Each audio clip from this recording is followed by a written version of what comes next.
How you doing, everybody? Welcome to BBQ Live. I'm Daniel Mosnet with Cowboy Charcoal, and we have got a sweet one for you today. That's right, a sweet one.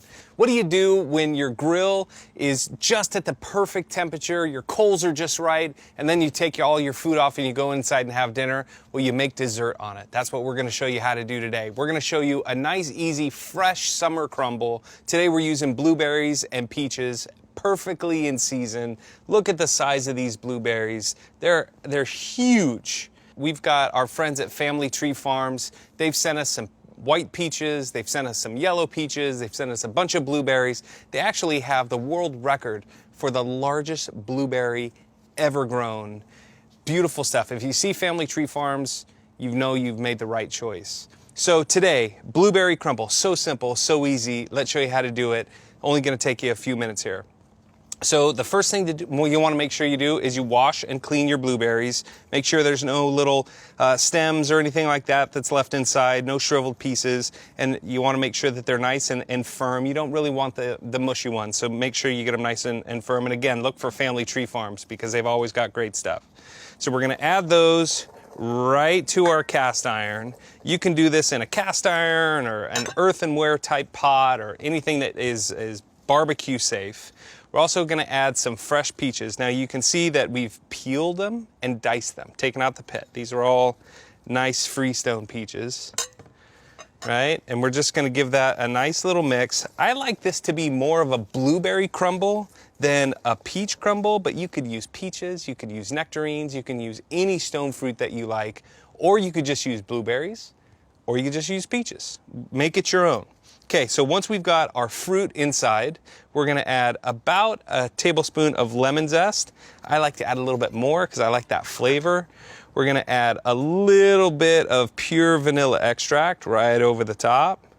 And we're gonna add just a little bit of cinnamon, just a little bit, because we're gonna add some more of that to our crumble. So we'll give that a quick little toss. Okay, and then we're gonna set that aside. That looks good just like that. I'd love to eat just that piece, right? Once that's made, now we're gonna show you how to assemble our crumble topping. Another really simple step. You're gonna wanna get some oatmeal, a little bit of brown sugar. Just add those right in. I like to add a little bit of pure cane sugar right on the top. We'll give you all the amounts, and a little bit of flour, okay? So far, nothing too complicated. Then we're gonna add our challenge butter. We wanna make sure that it is room temperature, outside temperature. We're gonna add all of that, about a half a cup, and then we're just gonna mix it all together. We're just gonna mix it until it becomes a crumble. This is why I have gloves on, because this part gets a little bit messy. So you just keep mixing all the way through, and you'll notice that the consistency of this crumble, once you start getting the butter all the way mixed in, it starts to come out with a little crumble type topping. Sometimes you might find that you want to add a little bit more oatmeal to it. That's fine. You can add a lot of different things in here. You can add nut powders, you could add walnuts, you can add pecans, you could add chocolate chips, you could add all kinds of things that are just going to make this taste great. You can see my consistency now, right? Starting to crumble a little bit. Once you start getting this crumble, then you know you're about done. When your crumble's ready, this is something that you can do ahead of time. Put it in the refrigerator, let it set up. You want to let it sit in a cold ice box or refrigerator for at least 10-15 minutes. That way, it'll set up on your fruit a little bit better. So now, I've done one of these already. Let that set up in the refrigerator. We've got our crumble topping. Clean ourselves down here. We'll take our pan back. We'll add our topping right in. Look at that, just right over the top. I'm a little bit messy, which is fine. And that butter's gonna melt right over the top and just make this a nice ooey gooey dessert. Easy as that. That is the crumble topping. And then you're just gonna put this on the grill for about 30 minutes, and we're gonna show you what it looks like when we take it off. We've had one cooking here for just about 30. Our grill temperature right now is just about 500 degrees. That crumble topping has come out about perfect. Look at that. Nice and crispy right on top. Just before it started what you would call maybe burning a little bit, but just getting caramelized. We'll put this one. I've got a dual zone fire here, so I've got my heat coming off the left side, and I've got a nice cool spot right over on the right-hand side. We do a lot of two-zone burning here on Cowboy, but we've got our coals working with our pecan wood chunks.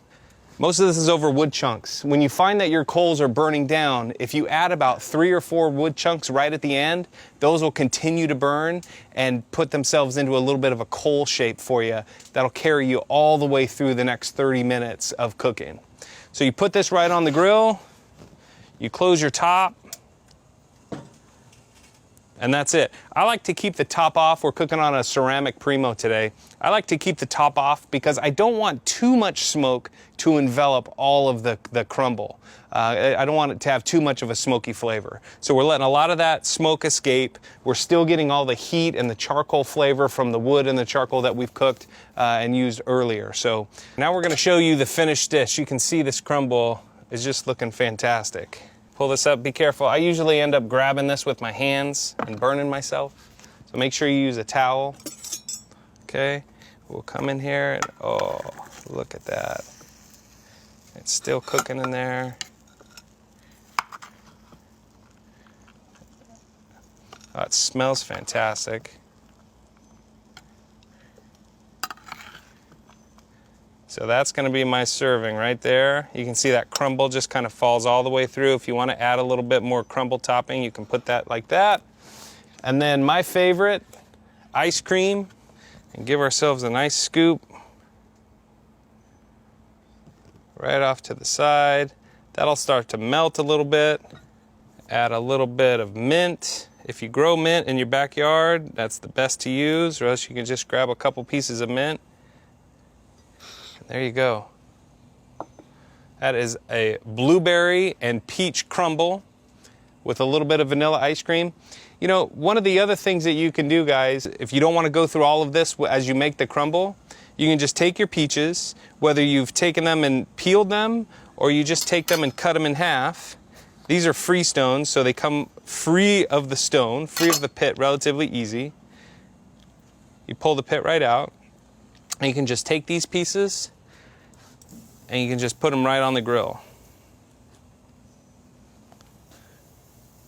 And those will cook for, I don't know, about 5 or 6 minutes, just so you can get some char marks, just so they start to caramelize a little bit, let those sugars come out, and then you can take those and you can just put those right on your plate as well. With a little dollop of ice cream, or you can use ricotta cheese and a little bit of honey. It makes a great breakfast, makes a great lunch, any time. You can already see just after about 30 seconds, we're already starting to get some nice grill marks, and that's really what you want, just some nice easy grill marks right across the top.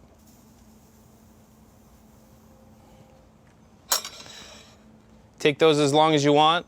You can make sure that they're nice and soft when you pull them off, or you can just get some grill marks and use those as a garnish on your plate or for your whole dessert. I'm about to go and eat all of this blueberry crumble. I'm Daniel Mosnet with Cowboy Charcoal. Thanks for sticking with us. We'll see you next time.